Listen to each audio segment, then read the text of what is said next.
வணக்கம், எல்லோரும் நல்லா இருக்கிறீங்களா? நம்ம இன்றைக்கி காளான் கிரேவி பண்ண போகிறோம். அதாவது காளான் சும்மா நம்ம சாப்பாட்டுக்கு சப்பாத்திக்கு எல்லாத்துக்கும் தொட்டுக்க. அதுக்கு ஒரு பெரிய 2 தக்காளியை அரைச்சிக்க போகிறோம். அது கூட ஒரு 4 பாதாம் 4 முந்திரி அதையும் சேர்த்து அரைச்சிக்கலாம். அடுப்பில் பாத்திரம் வச்சுட்டு நான் கடலை எண்ணெய் சேர்த்துக்கிறேன். இது மரச்செக்கு எண்ணெய், நீங்கள் யூஸ் பண்ணுற எண்ணெய் கூட சேர்த்துக்கலாம். ஒரு 2 டேபிள் ஸ்பூன் சேர்த்துக்கோங்க.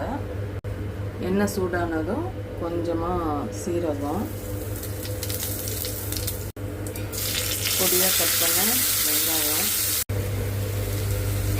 வெங்காயம் இந்த மாதிரி நல்லா பொடியாக கட் பண்ணி போட்டுக்கோங்க. 2 வெங்காயம் போட்டுருக்கேன். இது கோல்டு கலர் வரும் இல்லைங்களா, அந்த மாதிரி கட் பண்ணி சேர்த்துக்கோங்க. நல்லா கோல்டு கலர் வர வரைக்கும் வதக்கிக்கணும். மஷ்ரூம் இந்த மாதிரி கட் பண்ணி வச்சுருக்கேன். இந்த மாதிரி வதங்கின பிறகு 1 ஸ்பூன் இஞ்சி பூண்டு பேஸ்ட்டு,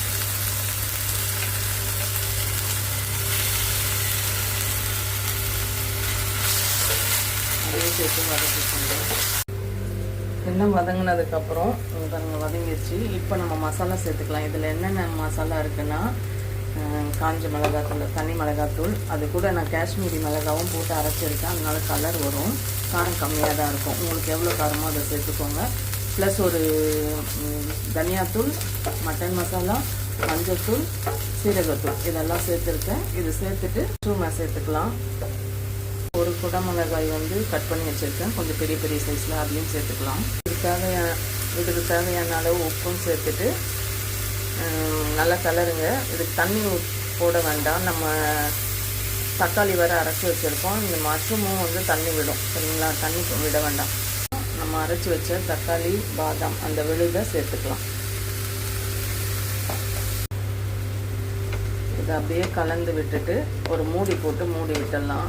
அது அப்படியே நல்லா வெந்து எண்ணெய் பிரிஞ்சு வரும். அந்த சமயத்தில் ஸ்டவ் ஆஃப் பண்ணிடலாம். இந்த மாதிரி எண்ணெய் பிரிஞ்சு வரும்போது ஆஃப் பண்ணிடுங்க. இது சப்பாத்தி,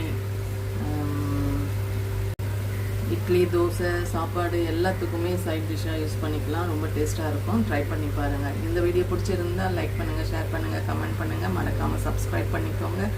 நன்றி, வணக்கம்.